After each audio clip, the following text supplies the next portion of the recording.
अस्सलाम वालेकुम दोस्तों, मेरा नाम है अली उमर, हमेशा की तरह मौजूद है दाऊद और आप देख रहे हैं जी इस वक्त cricket lover Ali show. Cricket show देखना तो बनता है दोस्तों। यार बॉक्स बात करने जा रहे हैं, बात करेंगे जी आज आपके साथ इस वक्त जो हम नेशनल स्टेडियम कराची जो है वहाँ पे मौजूद है। आज जो है पाकिस्तान टीम ने यहाँ पर जो है भरपूर दोबारा से प्रैक्टिस की गई। आज पाकिस्तान भी टीम की प्रैक्टिस थी जिसका आगाज जो है तकरीबन 1:30 बजे हुआ और ये जो है 4:30 बजे तक जो है ये प्रैक्टिस पाकिस्तान की जो है जारी रही, जिसके अंदर जो है बाबर आजम बड़ी बेहतरीन किस्म की हिटिंग करते हुए दिखे।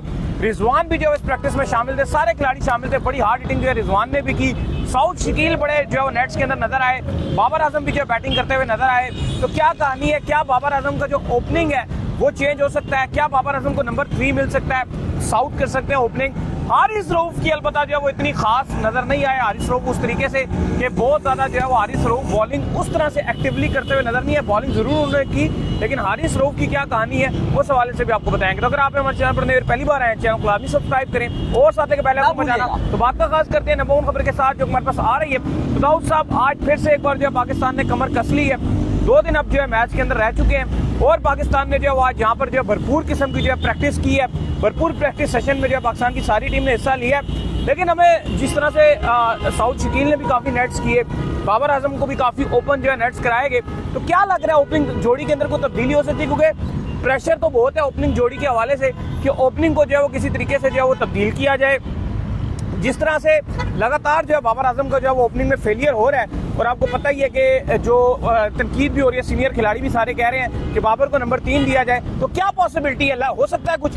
देखें, आज हमने प्रैक्टिस में काफ़ी चीज़ें जो देखी, पहली जो सबसे इम्पोर्टेंट चीज़ थी वो ये थी कि साउद हमें बाबर आजम से पहले बैटिंग करते हुए नजर आए, जो सबसे बड़ा हैरानकुन चीज़ भी थी। आज पाकिस्तान टीम के 4:30 बजे, वैसे जो मेन नेट टाइम था वो 4:30 बजे था, लेकिन उसके बाद पाकिस्तान टीम आपको आगे भी 1 घंटे के बाद तकरीबन रवाना हुई यहाँ से। 5:30 बजे पाकिस्तान टीम यहाँ से प्रैक्टिस करके निकली।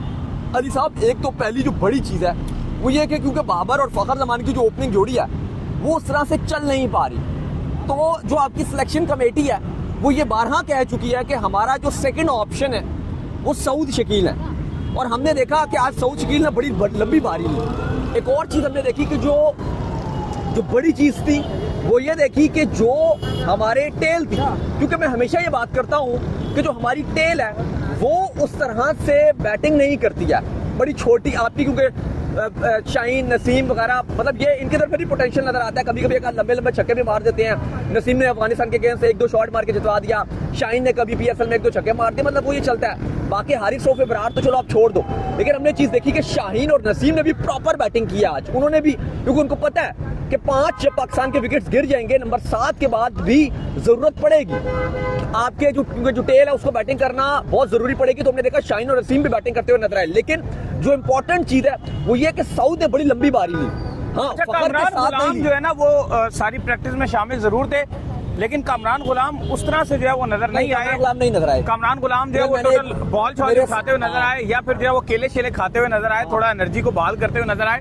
उस तरह से नेट में बिल्कुल नजर नहीं आया, जिसका साफ मतलब है कामरान गुलाम बाहर है भाई। वो है और उनको भी पता चल गया कॉम्बिनेशन। लेकिन अभी सिर्फ नंबर चेंज होने में जो चीजें नजर आ रही है ना, नंबर चेंज वो हो सकता है, क्योंकि जो सऊद शकील है कहा गया कि वो भी ओपन कर सकते हैं और 3 पर सऊद भी फेल हो रहे हैं और ओपनिंग में बाबर भी नहीं कर रहे। तो अब ये टीम मैनेजमेंट और कप्तान ये सोच रहे, क्योंकि बाबर ने बहुत लेट बैटिंग की आज। आपका तकरीबन 1:30 बजे प्रैक्टिस शुरू हो गई थी। बाबर आजम तकरीबन 3:30 बजे के टाइम वो प्रैक्टिस के लिए बैटिंग, 4 बज रहा था बल्कि लगभग, मुझे एग्जैक्ट टाइम नहीं याद आ रहा, उस टाइम बाबर आजम बैटिंग के लिए गए हैं। तो इसका मतलब ये है कि बाबर आजम भी थोड़ा सा शायद अब वो आपको ये सोचा जा सकता है कि अगर साउथ को भी रेडी रखा गया। फिलहाल अभी इस पर डिसीजन नहीं हुआ, कल का और भी दिन है, परसों होगा। अभी मैं आपको ये नहीं कह सकता कि डिसाइड हो गया कि ओपनिंग जो है वो सऊद और फखर करेंगे, लेकिन कहीं ना कहीं ये सोचा जरूर जा रहा है। एक प्लान बनाया जा रहा है, आप बैकअप बोल लो कि बैकअप के तौर पे साउथ को भी रेडी किया जा रहा है कि अगर हमें लगता है कि साउथ 3 पे उस तरह से अच्छा नहीं कर रहे तो बेहतर हो सकता है कि अगर साउथ ओपनिंग करना और बाबर को उनका अपना नंबर दे दो, क्योंकि बहुत ज्यादा क्रिटिसाइज भी हो रहा था टीम मैनेजमेंट के ऊपर। स्क्वाड में तो तब्दीलियां नहीं हो रही हैं, स्क्वाड तो इसी के साथ जा रहा है। ये भी आपको अपडेट दे दें, क्योंकि बहुत चल रहा था सोशल मीडिया में, लगातार फैंस पूछ रहे होते हैं मैसेजेस कर करके कि भाई क्या होगा, तब्दीली होगी या नहीं होगी। तो ये तो आपको अपडेट दे दें कि स्क्वाड में फिलहाल तब्दीली नहीं हो रही, लेकिन इस पर गौर किया जा रहा है अली साहब कि क्या बाबर को 3 पर करके वापस साउथ को ओपन करवा दिया जाए, क्योंकि देखो बड़ा हो सकता है। एक मसला यहाँ पर ये फंसा हुआ है ना, बाबर आजम जो है वो बड़ा बेहतरीन खेल रहे हैं। जितने भी पिछले मैच हुए हैं हमने देखा कि बाबर आजम जो है वो आगाज भी अच्छा दे रहे हैं, बॉल भी जो है वो उनके बल्ले से जो है प्रॉपर टच हो रहा है, जिस तरह से बॉल जो है वो निकल रहा है और जिस तरह से वो बॉल को मिडिल करवा रहे हैं। लेकिन जो इशू आ रहा है ना, वो इशू ये आ रहा है कि जो बाबर आजम है वो लॉन्ग नहीं कर पा रहे हैं, अपनी इनिंग्स को जो है प्रोलॉन्ग नहीं कर पा रहे हैं। तो मुझे लग रहा है कि जो बाबर आजम थोड़ा बहुत प्रेशर भी बनता है, क्योंकि एक दायरा होता है और उसका प्रेशर होता है, तो बाबर आजम की ये कोशिश भी होती है कि यार किसी तरह चौके वहां पर मारे जाए। तो उस प्रेशर के अंदर जो है बाबर आजम थोड़ा आउट हो रहे हैं। हाँ, अगर साउथ को ओपनिंग करा दी जाए तो साउथ थोड़ा बेहतर वे में जो है वो ओपनिंग करके फखर के साथ 10 ओवर अगर पहले गुजार देना, 10 ओवर, तो मुझे लगता है अगर बाबर आजम 10 ओवर के बाद आएंगे तो बाबर आजम थोड़ा इंपैक्ट डाल सकते हैं, क्योंकि वो टाइम होता है जहां पर आपको पार्टनरशिप बिल्ड करनी होती है। बहुत ज्यादा दायरे का प्रेशर भी नहीं होता। कहीं ना कहीं दाऊद, जब 2 फील्डर बाहर होते हैं तो दायरे का प्रेशर भी एक होता है कि भाई आपने उसके अंदर जो बुरा बॉल आ रहा है उसको पनिश जरूर करना है। लेकिन जो बाबर जैसे प्लेयर है, जो आपको पता है कि थोड़ा इनिंग्स को टाइम लेते हैं, इनिंग्स को थोड़ा बिल्ड करना जानते हैं, उनके लिए जो तीसरा नंबर है वो बड़ा हेल्पफुल रहता है, क्योंकि उसमें वो इनिंग को बिल्ड कर सकते हैं। और फिर ये बड़े से बड़े खिलाड़ी की अगर आप बात कर लें, विराट कोहली की बात कर लें, वहां पर उनका तीसरा नंबर है। केन विलियमसन की अगर आप बात कर लें, उनका भी तीसरा नंबर है। फिर अगर स्मिथ की बात कर लें तो वो भी जो तीसरे नंबर के ऊपर खेलते हैं। तो ये आपको एक मसला तो है। बिल्कुल। और अली साहब, इसके बाद जो सेकंड बड़ी खबर है जो हमने आज देखा, वो है आपकी प्लेइंग 11 पे जो आपका फास्ट बॉलर है, 10वां खिलाड़ी, हाँ जी, हारिस रऊफ, या आप 11वें नंबर पे बात कर लो।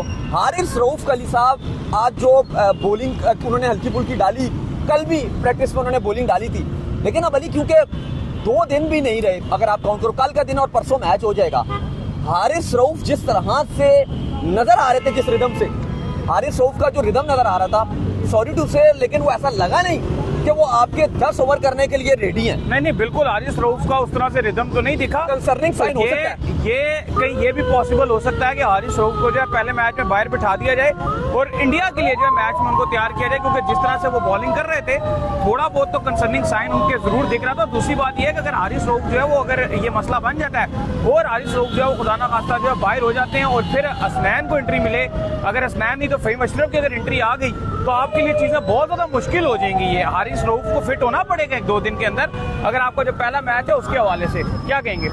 देखो, अब हारिस रऊफ आपका 11वां खिलाड़ी है। देखो, मैं फिर मेरी वही वाली बात आ जाती है, फिर अब वही बात करते हैं, फिर गुस्सा भी आता है। अली साहब, मसला ये है कि आपके पास अगर हारिस रऊफ फिट ना हुए तो आप क्या करोगे? आप ये करोगे कि आप हारिस को बाहर करके हसनैन को डाल दोगे। मुझे आप दिल पे हाथ रख के बताओ, क्या हसनैन इस टाइम रेडी है? क्या हसनैन की वो फॉर्म है? भाई, न्यूजीलैंड जिस फॉर्म में है, मतलब हसनैन को तो उन्होंने छोड़ना नहीं। मेरे ख्याल से उससे बेहतर चॉइस होगी आपकी जावेद की, जिसको आपने ट्रांजिशन सीरीज के फाइनल में भी नहीं खिलाया, स्क्वाड में भी आपने नहीं रखा। हाँ, नेट बॉलर के तौर पे आप उनको इस्तेमाल कर लोगे तो कर लोगे, लेकिन अभी तक तो आप उनको स्क्वाड में भी नहीं रखा हुआ आपने, और वो खेल भी नहीं सकते क्योंकि वो स्क्वाड में भी नहीं है। फहीम अशरफ का तो यूजलेस है, उनको तो आप अच्छा, मैं उस लेजेंड से दाऊद मिलना चाहता हूँ जिसको ये लगता है कि यार फहीम अशरफ जो है ना बड़ी बेस्ट चॉइस थी। थोड़ा बहुत गुस्सा भी आता है इस चीजों को देखते हुए कि आकिब जावेद हो गए, मोहम्मद अली हो गए, इस तरह के नाम आपके पास मौजूद थे, फिर आप उन्हीं को पिक कर लेते। फहीम अशरफ का रोल क्या, मतलब एक आप बॉलर की जगह पे कैसे खिला सकते हैं उसको? सवाल यहाँ पर उठता है ना। तो फहीम का तो छोड़ दो, वो तो एक है ही, मतलब बहुत बात भी कर ली, बहुत 5, 6, 8, 10 शो कर ली है, बल्कि उसके ऊपर 4 दिन से लगे हुए हैं। हसनैन का भी अगर आप देख लो, नहीं देखो, हसनैन और फहीम में फिर भी फर्क है। नहीं, फहीम का, हसनैन फहीम की बात कंपैरिजन नहीं मैं कर रहा, मैं हारिस रऊफ की बात करूं। फहीम को मैं फिलहाल अभी साइड पे कर रहा हूं। मैं आपसे ये बोल रहा हूं, फहीम तो खेलेंगे नहीं ना, अभी आप उनको हटा दो। क्या पता ये ना हो ये कहीं हमें अपने बैटिंग को प्रोलॉन्ग करना है। नहीं, ऐसा नहीं होगा। मैं लास्ट टाइम तो किया फाइनल में, वो कर लिया, अब नहीं होगा, 100% नहीं होगा। डायरेक्ट होगा replacement, direct to direct change होगी। अगर हारिस रऊफ आउट होते हैं तो डायरेक्ट हसनैन 11 में आएंगे, ये बात होगी डायरेक्ट। ये तैयार है, प्लान बी तैयार है कि हारिस रऊफ नहीं तो हसनैन 11 में खेलेंगे। लेकिन मैं अब उससे रिलेटेड सवाल कर रहा हूँ ना आपसे कि अगर हारिस रऊफ नहीं होते और हसनैन आते हैं तो क्या हसनैन आपका थर्ड सीमर होगा? रेडी है कि शाहीन और नसीम के साथ आप बोल रहे हो थर्ड सीमर हसनैन? देखो, कहां से इंसाफ होगा? वही तो बात है। आपने जो दोनों लोग पिक किए हुए, जैसे आपने हसनैन को पिक किया हुआ है, उसके बाद आपने जो है फहीम अशरफ को जो है पिक किया हुआ है, तो ये दोनों लोग आपने उस तरह के पिक किए हुए हैं जिनको खिलाना बड़ा एक मुश्किल सवाल है और एक डिफिकल्ट क्वेश्चन है, क्योंकि आज अंदर जो वार्म अप मैच भी जारी है, उसके बारे में भी आपको जो है वो शाम को बताएंगे जब वो वार्म अप मैच खत्म होगा। अच्छा कर रहे हैं, क्योंकि इवन उसके अंदर जो है आपके इमामुल हक ने बड़े रन कर दिए हैं आज इधर वार्म अप मैच के अंदर, और कोई बड़े क्वेश्चन साउथ अफ्रीका की मेन टीम खेल रही है, सारे खेल रहे हैं, मैक्रो जेनसन सब खेल रहे हैं, तो वो भी एक बड़ा मुश्किल होगी ये चीज। बाकी आपको इसलिए आपको पता है कि जो मीडिया के लिए आईसीसी ने जगह अलॉट किया वो यही किया, और हम यहीं से जो है वो शोज कर सकते हैं। हम अभी अंदर ही थे, अंदर भी गए थे, मैच भी एंजॉय किया, फिर वापस आके जो पाकिस्तान की प्रैक्टिस चल रही थी वो भी पूरी कवर किया। लेकिन उसके बाद जो मीडिया के लिए अलॉट है, जो हम आपके साथ जुड़ सकते हैं, वो यही दिखा सकते हैं, क्योंकि बाकी आईसीसी की पॉलिसीज हैं कि हम अंदर का जो व्यू है वो आप तक नहीं पहुंचा सकते। इवन हम क्या टीवी पर भी अलाउ नहीं है। चलो यूट्यूब पे तो एक बात होती है ना, टीवी में तो होता है कि भाई आपने एक हेडलाइन चला दी और वो बस निकल गई,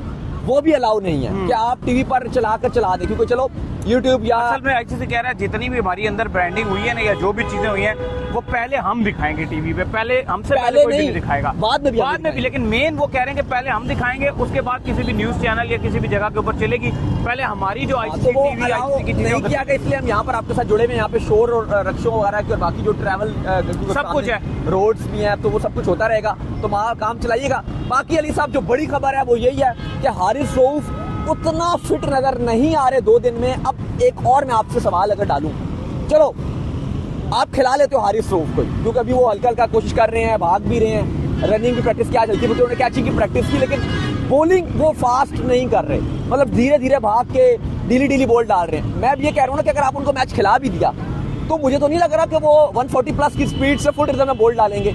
और दूसरा एक और नुकसान ना हो जाए कि अगर उन्होंने वहां पर जोर डाला, क्योंकि यहाँ जोर नहीं डाल रहा, अगर शायद अब हम वो ये लोग कुछ ये भी कहें या चलो मेन हारिस रऊफ की ये सोच हो, ये भी अज्यूम की जा सकती है कि भाई अभी प्रैक्टिस, अभी मैं अपनी बॉडी पे जोर नहीं डालना चाह रहा, मैं मैच में जोर डालूंगा। तो बात ये भी तो हो सकती है ना कि खुदा ने खासा अगर वो मैच में जोर डालने लगे तो 4-5 ओवर में दोबारा से उनको निकल फिर बाहर करें ना, सिंपल बात है। फिर आपने रख के क्या करना है, भी नहीं रखोगे तो फिर आपने रख के क्या करना है, फिर आपने रख के क्या करना है, फिर बाहर कर दो, फिर बाहर कर दो, आप अभी से बाहर कर दो और आप ले लो फिर उनकी रिप्लेसमेंट अगर आपको लग रहा है। थोड़ा सा डाउट मुझे आज ये भी दिखा कि ट्रेनिंग के अंदर जो ना हारिस रऊफ के साथ आकिब जावेद बड़ा बार अटैच हो रहे थे, उनकी ज्यादा ख्वाहिश है कि इनको स्क्वाड में 100% उनकी ख्वाहिश। आकिब जावेद तो हारिस रऊफ के साथ ज्यादा ही करते हैं ना, क्योंकि उनको ये लगता है उन्हीं का प्रोडक्ट है, ये लगता है कि भाई मैंने उन्हीं का बच्चा है, एक तरह मतलब वो कहते हैं कि भाई मैं मेरा ही है, ये मेरा प्रोडक्ट, मैंने इसको सिलेक्ट किया था लाहौर के ट्रायल से, फिर मैं इसको ले आया और फिर अब पाकिस्तान टीम में भी खिला लिया। मतलब वो एक टाइम पे तो हारिस रऊफ हमारे साथ मैचेस खेल रहे होते थे, इसको वो अलग से ट्रीट करते हैं, अलग ही उनका ही होता है, तो ये एक अलग चीज है। लेकिन अली साहब कंसर्निंग साइन बहुत ज्यादा है कि अगर हारिस रऊफ फिट नहीं होते तो आपने अगर हसनैन को 11वां प्लेयर रखा है हारिस रऊफ की रिप्लेसमेंट पे, ना आपको हसनैन समझ आता है, अगर आप हसनैन से आगे मूव ऑन करते हो तो आपको पास कुछ नजर ही नहीं आ रहा। प्लस आपका फास्ट बॉलिंग भी अगर हारिस खेलते भी हैं तो वो मुझे लग नहीं रहा कि वो उतने यूटिलिटी होते हैं, क्योंकि हारिस के पास ना अब शाहीन नसीम के पास स्विंग भी है, कुछ वैरायटीज भी हैं, हारिस रऊफ के पास सिर्फ पेस ही है, और अगर वो पेस नहीं निकलता 130 पे कर रहे हैं तो फिर तो हारिस रऊफ इस वेन्यू में न्यूजीलैंड के अगेंस्ट, मैं कुछ नहीं बोलूं, आप खुद समझ जाओ तो आपको पता चल। लेकिन अल्लाह करे पाकिस्तान जो है वो टॉस जीत जाए। अगर पाकिस्तान टॉस जीत गया तो आधा मैच इंशाल्लाह जो है हमारे हाथों में होगा, बाकी आधा आपने परफॉर्म करना होगा। तो चलें, उम्मीद करते हैं आज हमारे शो आपको आएगा पसंद। वीडियो को लाइक कीजिए, हमारे चैनल को सब्सक्राइब कीजिए, साथ में बेल आइकन को बजाइए, एक और काम कर लीजिए और वही कर लीजिए, इंस्टाग्राम पर आप जाइए, फॉलो कीजिए, इंस्टाग्राम पे मुझे फॉलो कर लीजिए, वहाँ पे मैं मौजूद हूँ दाऊद क्रिकेट के नेम से। अगर आपको सवाल हो तो भेजिएगा, और भी फॉलो कीजिए, मुझे फॉलो कीजिए ऑफिशियल के नाम से, लिंक डिस्क्रिप्शन में मौजूद है। तब तक के लिए अल्लाह हाफिज़।